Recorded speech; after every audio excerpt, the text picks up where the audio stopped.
thank you very much, Veronique and Kenedy, to be with us.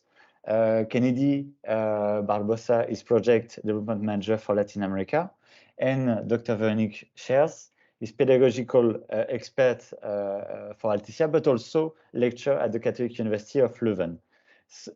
And so welcome to both of you.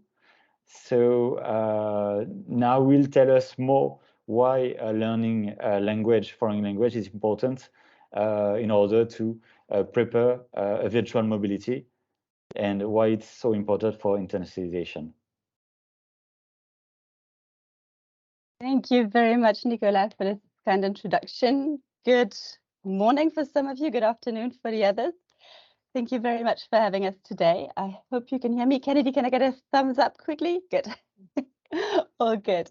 All right, let's dive maybe straight into the presentation. I'm going to share my screen with you. And then we're going to take a look at exactly really the asset of language learning and as a tool for students in internationalization strategies, and obviously especially internationalization at home strategy. Well, I can move straight through this because Nicolas Vergier already introduced us both, and then maybe Kenedy can tell us tell you a little bit about who is Altissia and what do we do. Perfect. Thank you, Vero. Good morning to everybody. Good afternoon to probably a lot of you also. I'm Kenedy, as Veronique and Nicolas mentioned. Altissia is a Belgian company. We were born practically in the heart of the UCL, Catholic University of Louvain in Louvain-la-Neuve, and we were born in 2005. We have two main core products, which are a platform, a language learning platform, and a test to assess students in more than 25 languages. And we are present in 4 out of 5 continents. I see here 5 continents and more than 40 countries, and we have commercial presence in more than 15. So we have been working with higher education institutions since practically our conception, and this has helped us to have a really clear, really nice perspective of how language impacts internationalization strategies and how it enables or hinders the success of some of these strategies and initiatives that sometimes are developed, right? I would say that is a good introduction, Vera, so maybe we could move past to the next slide. It is, absolutely. Thank you, Kenedy.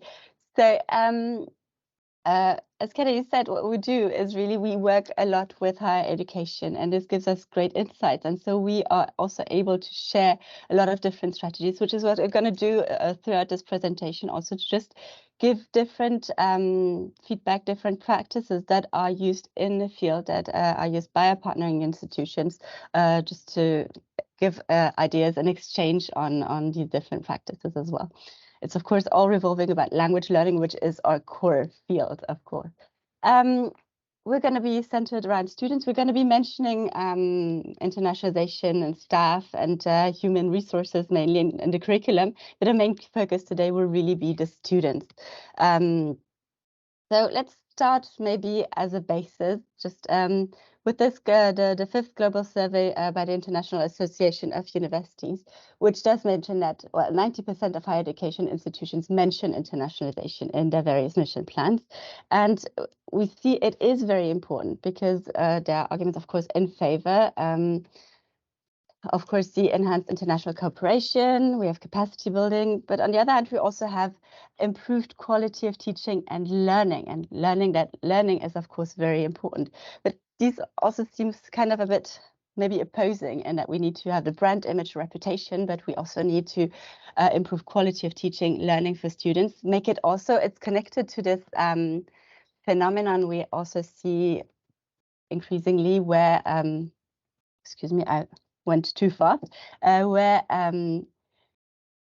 universities also have been observing this phenomenon of massification, of having a big cohort of students, and of course also this idea of democratization of higher education, where it's becoming more accessible. And so if we're talking about internationalization of students, especially in Europe, we observe that universities and even students frequently consider that it's only mobility. To internationalize students, they need to go on some kind of student exchange, do some kind of mobility, which is kind of contradictory with this democratization of higher education, because it's not accessible to all students. First of all, there are usually very few places to simply depending on the inter-university agreement. There's not many positions available, and then a mobility usually entails quite a bit of financial resources, which can of course be a burden for some families to carry if they have students or several students to go on mobility, which of course leads us then to internationalization at home and strategies. If we go back to our study, the AIU Global Survey, one of the obstacles universities reported to internationalization strategies is the lack of foreign languages, the lack of foreign language skills, beyond, of course, I mean, financial resources, bureaucratic difficulties, competition, and also the difficulty to assess and recognize the quality of courses and programs. That's actually a topic that I'm briefly going to address in the language field later. But mainly one of the obstacles that interests us here, of course, is the lack of foreign languages. And that is something that can be addressed at the local level, at the university level. Then, of course, we frequently see then, okay, we need to mediate, we need to compensate that lack of foreign language skills. What can we do? We can offer foreign language learning, but then what kind of language can we offer? And frequently universities only think of English, the main lingua franca these days. But I think it's also a position for we all at Altissia defend, is that it's not all about English. It often makes sense to teach English, of course, but we also like this UNESCO recommendation on multilingual education. It simply shows that, well, yeah, incorporate, of course, the mother tongue or tongues into education. But in addition to that, also a regional or national language, an international language, and an international language in the education setting. It also shows that it's important not to neglect multilingual countries, for example, the other national languages or regional languages that might make sense in the area. I'm thinking, for example, of countries, maybe Kenedy, that's a bit more your field, but countries like Brazil, where it maybe makes sense also to learn Spanish, to be able to work and collaborate with neighboring countries. Yeah, definitely. I think it is, especially in Latin America, we have a big lingua franca, which is Spanish. So most of the continent speak Spanish, but then we have the odd ones out, like Brazil, which is a big part of the continent where they speak Portuguese, and it would make sense for us to learn Portuguese in order to, you know, have better collaborations, but also to have like better business being made between, you know, like different language speaking countries. But also I think something that is also important and that we should mention when we talk about foreign language learning in higher education is that all the efforts made should be transversal. It should not just, you know, be transferred in terms of responsibility and how language is acquired to one dependency within the university, like to have just for them to have the responsibility of and the task of having students, having staff, having administrative and academic staff trained in languages. And I don't speak only for English. Mostly that is the focus in our region and most of the world as a first, you know, choice for a second language, but also as a multilingual university. Now, for this to happen, we cannot just have a language program which provides different languages. We also have to have accessibility for students in terms of languages, and we have to promote a multicultural and multilingual campus. How do we do this? We create a multilingual curriculum, not only with English, but also maybe other sources of information. This helps with inclusion, gives students access, but also context, which are really, really important words in a globalized world. There are different ways in order to promote language learning that have not only have to be done through a language program which basically covers English or Spanish or French or Portuguese as a core, but also having it within the curriculum in different subjects, also having events, cultural stuff, events or actions, cultural exchanges, be it virtual, be it in person, which could help us to provide our students with a more, let's say, holistic experience in terms of language immersion within the institution. Normally, this is what we encounter, and I really see this a lot in the field because I work and I talk to universities all over, and usually we are in contact with the internationalization department, and there are obviously obstacles like the ones Veronique mentioned regarding languages, but also regarding access. So in order to create new bridges and create new strategies and create new, let's say, collaborations with other universities, you need to be able to provide students who speak the language before. And I think about collaborations with universities in France, collaborations with universities in Germany, with universities in Poland, which have very good reputations, very good courses to offer, but in that sense and in that regard, we find a lot of obstacles to have cross-continent collaborations because of it. I'm gonna give back the word to you, Veronique. I just wanted to add a little bit of a few comments regarding language learning and the impact. No, of course, Kenedy, no, that's great. I actually want to bounce off what you said about transferable skills. It's a quote I wanted to share here with in this presentation of Xavier van den Doren, who's the director at Brussels Engineering School here in Belgium. And his school, what they do is they train future engineers in different fields, so very scientific. They do work on internationalization, but their main focus is really this idea of transferable skills you mentioned earlier, Kenedy. And so what they do is, of course, they train the engineers in English, but they got feedback from the field that it was very important to learn Flemish, a local variant of Dutch, to define it very roughly. And so they actually also train their future engineers, especially in building and the building domain, in Flemish. So it's also listening to the field, the requirements of employability of potential jobs for their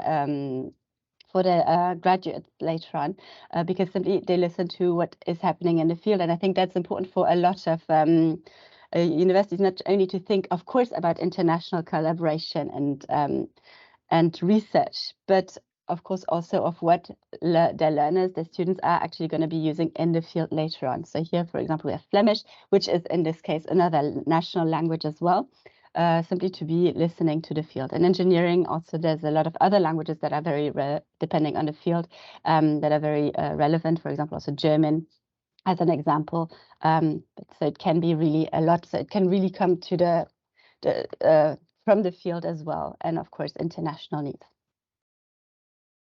In general, of course, for learning a foreign language in higher education, I would say does no harm in any case, but also has a huge number of advantages. Of course, we're helping students and staff also communicate more effectively with their peers, or also with incoming students or researchers from around the world. We do have this cultural understanding, this intercultural understanding. We do enhance the quality of academic exchange. Of course, we also have this whole, we mentioned it, employability, access to the job market needs, academic exchange, be it in research or student mobility-wise. We have this whole cultural competence. I mean, we also have simply this open-mindedness that comes with foreign language learning, encountering foreign cultures, simply understanding the other, building a lot more empathy, building bridges, if we want to use a little cliche. And of course, there's also the personal cognitive growth component that also comes with language learning. Foreign language learning has been associated with different cognitive benefits, such as in problem-solving skills and critical thinking, creativity.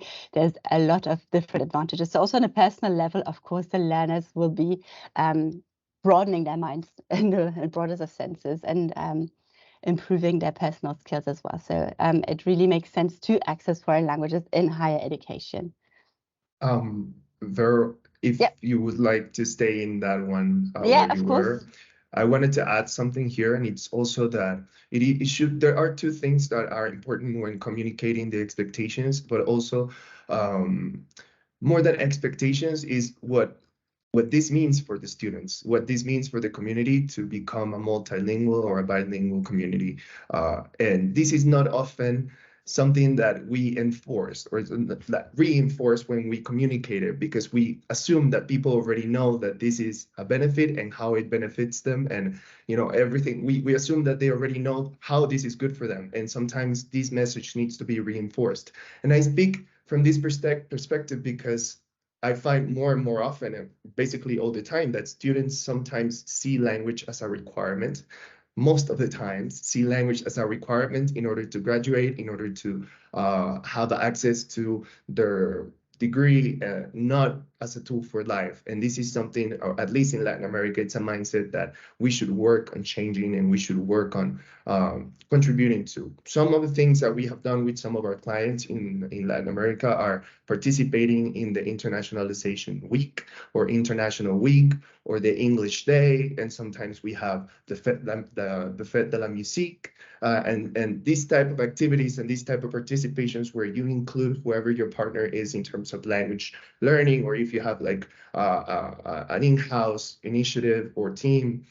These are things that should be promoted in order to make students more interested in having a second or a third language as a tool for life, beyond the requirement of graduation, and also as creating an environment where everybody could have access to it, and not necessarily only people who are enrolled or registered for a certain or specific class, but more of a bicultural, multicultural institution. Helps a lot in the change of mindset that we should be having, and which will ultimately result in students taking more seriously these type of opportunities for outgoing or incoming mobility, for virtual exchanges, for collaboration with people in different countries in a different language, in language 2 or language 3, which I think is quite important. The message here is to make students, one, aware of what are the benefits that they will get from this, and two, responsible of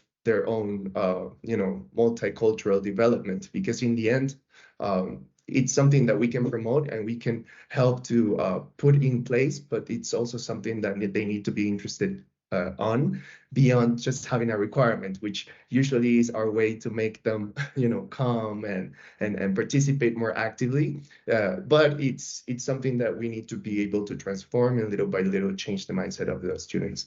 I know this is very idyllic, but I think it is also a strong message and something that should be taken into account when creating a whole strategy around languages. Absolutely, Kenedy. Thank you. It's something we're going to come back in a minute too. Maybe just to move on. I'm going too far. That actually leads me to the next part. It's actually a good introduction on how to support foreign language learning in higher education. Of course, we have the big parts, right? We have student mobility, and then the more of the internationalization of the curriculum and internationalization at home aspects, I think, in which all these things you quoted a minute ago were just a good example of this. Let's maybe just quickly go over to student mobility. I'm just going to talk very briefly at this. It's because it's simply kind of opening a can of worms if we go about language requirements and required levels for language skills in different mobility agreements and between universities. We have the levels that vary a lot, and then also the kind of proof universities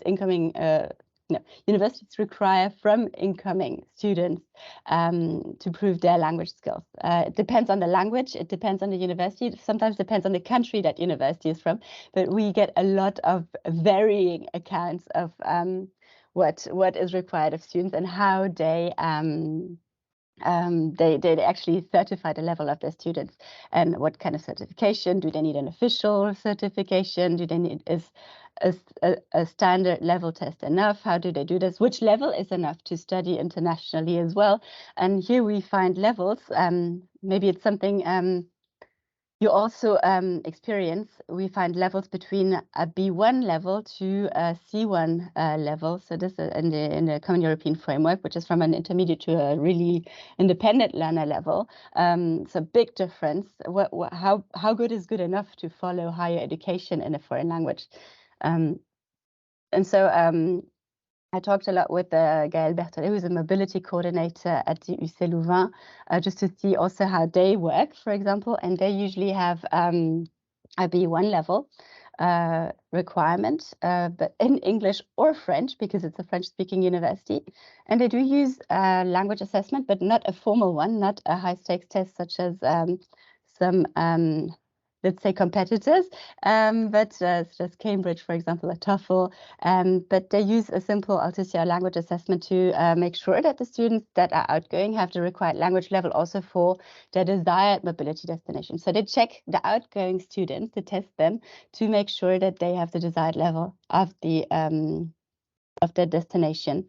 And so just to make sure before they even attribute the destination, that's how they work.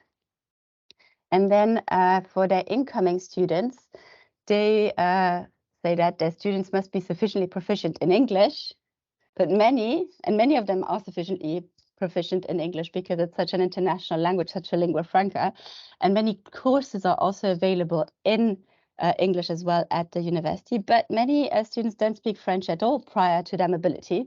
And initially, they're not very interested until they realize that it's the campus language.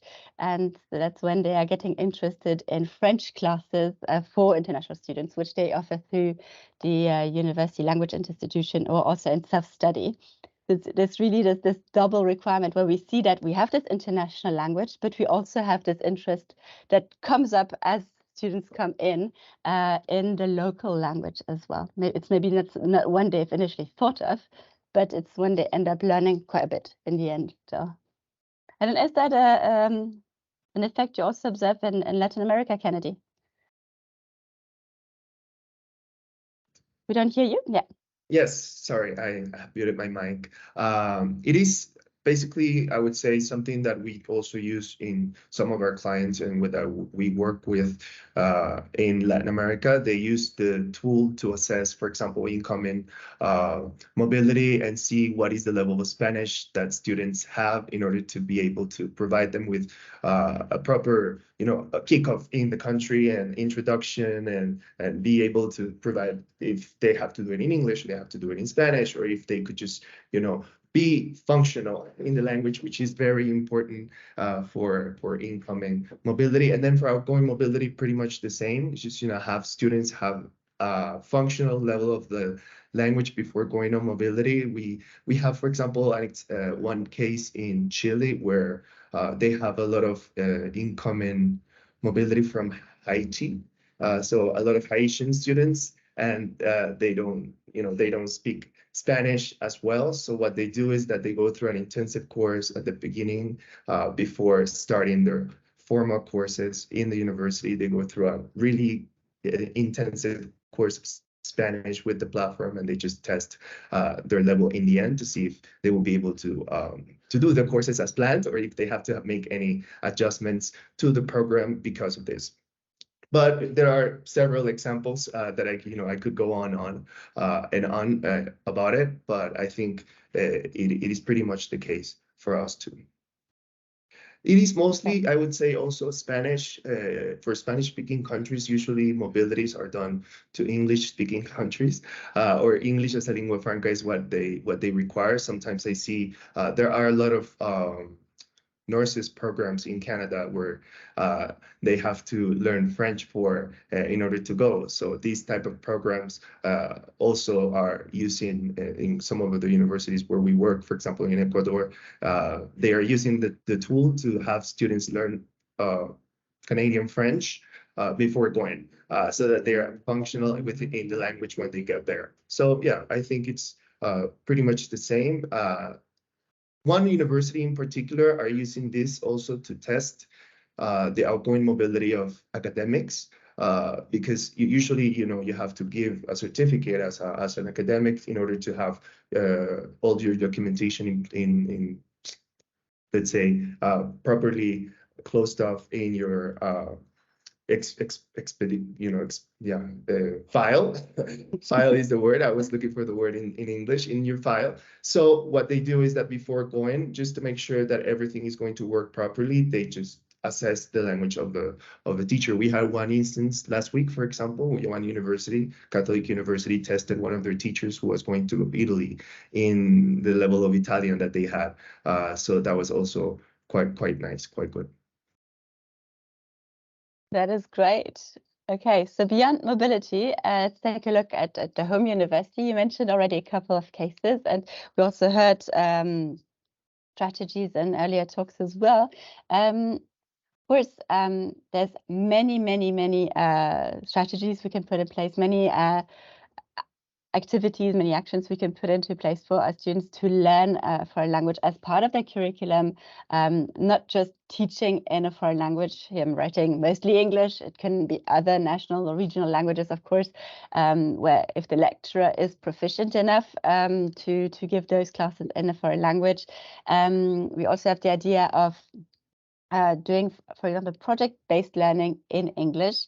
That is something that we have a partnering institution doing this, where they have every year as part, again, it's more scientific, so they have the students have to work in projects, and some of these projects will be done in English, carried out from A to Z in English or in another language, depending on which area of expertise they're targeting.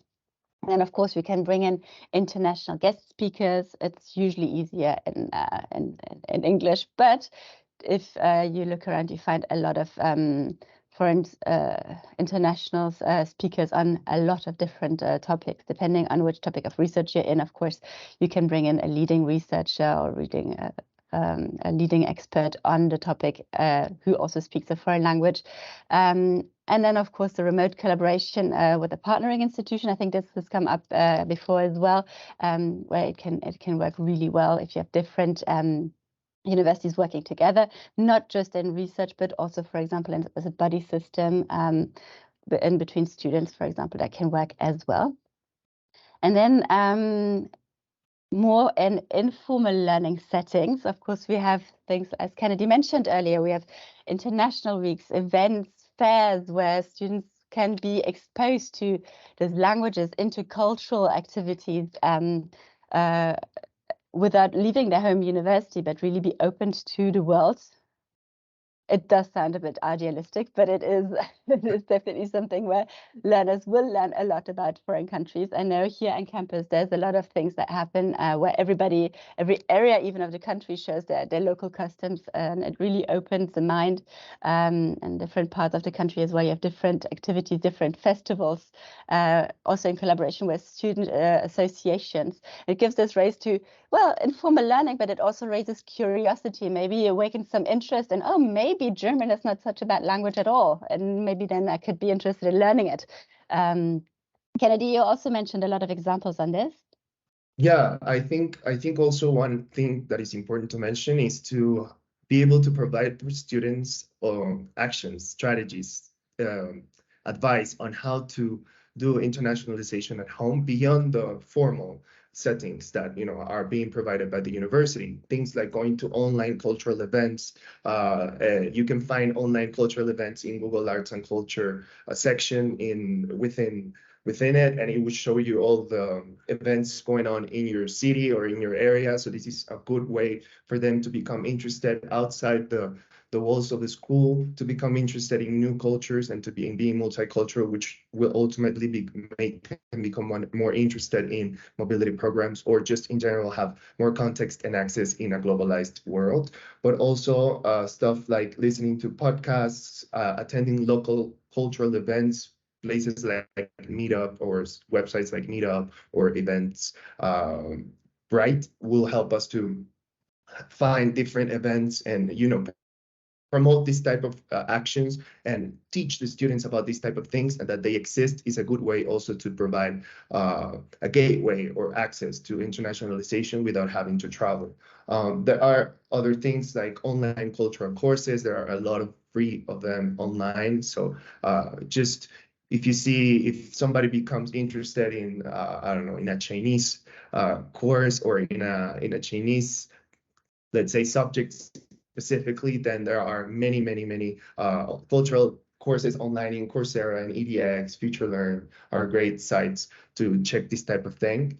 Obviously, language learning apps like the one we have or Duolingo or something similar can serve as access to the language and in an indirect way to cultural stuff. And obviously there are so many examples of cultural podcasts that we could recommend students to listen to in any of the languages that they're learning, the target languages that they're learning. So those are some of the examples of things that we could advise them on, things that we could have at hand. Maybe we could have a section on the website where we have some recommendations of stuff like that, and especially specifically talking about the internationalization part, where we promote beyond language, culture too, so that in a way everything comes full circle and we become as a more, let's say, in a linear way, we become a multilingual and multicultural campus, which is huge in terms of internationalization.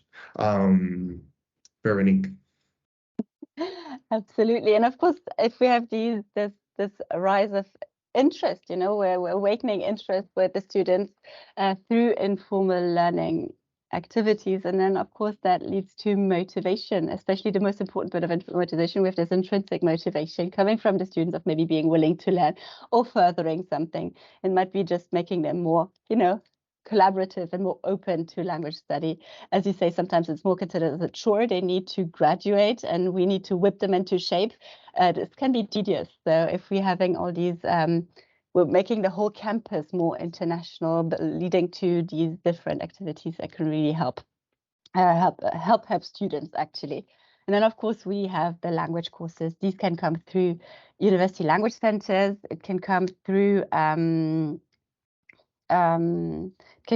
supported self-study, for example, or self-study in general entirely. And maybe that is just a brief opportunity for us to show you and tell you what we are doing as a company, Altissia. Kenedy, do you want to take this or should I do it? Let's go. So as I mentioned earlier, we have two main products or core products. We have the test, which is available in 29 languages.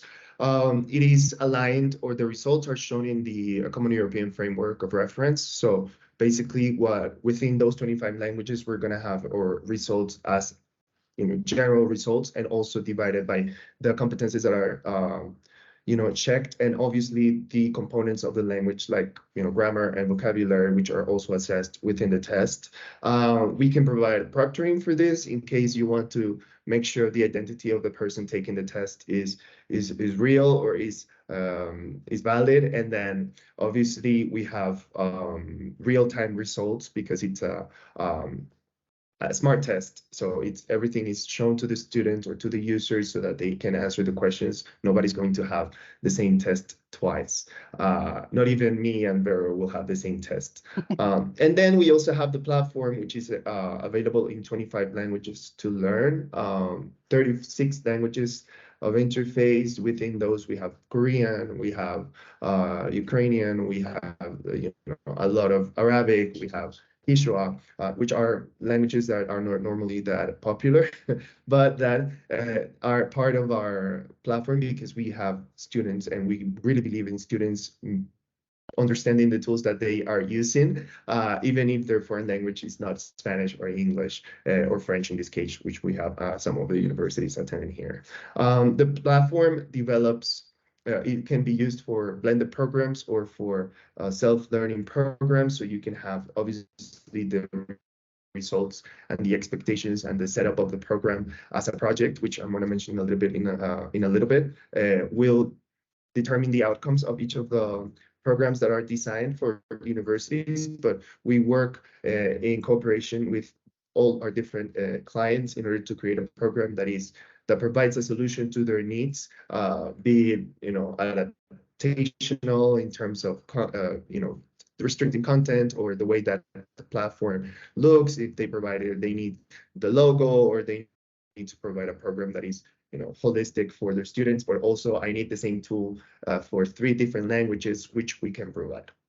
And then we have some things that are interesting to mention, like specific modules that are more than 20 of them that are transversal, like how to take notes effectively, helping with writing a CV, then writing a bibliography and references, and how to write an essay.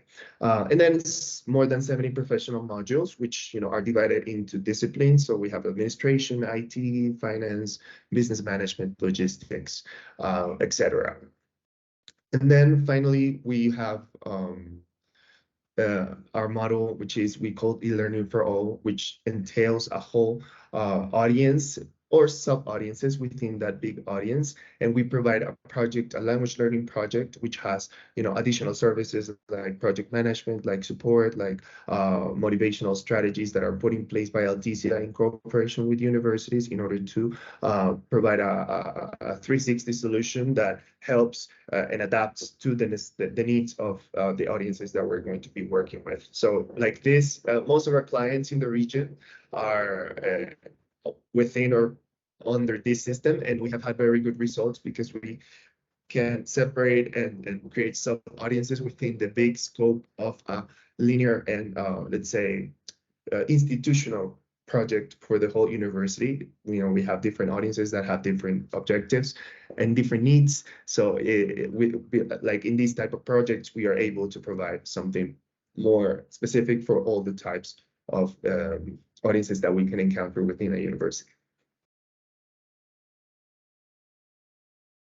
Okay, so in the end, it's actually quite a handy tool to have, for example, to put at the disposal of the whole university community, where you have staff, but also students who have this access to language learning, not just one language, but maybe a platform with all these different languages. And so they can really have them at their disposal, be open-minded, learn about new languages, and maybe learn 1 or 2 foreign language, either through, I don't know if they used in class, connected to maybe their formal language learning in their curriculum, or then also to prepare for different specific tasks or skills as well. That's it for us. Let me stop the sharing and maybe invite you to ask questions if you have any.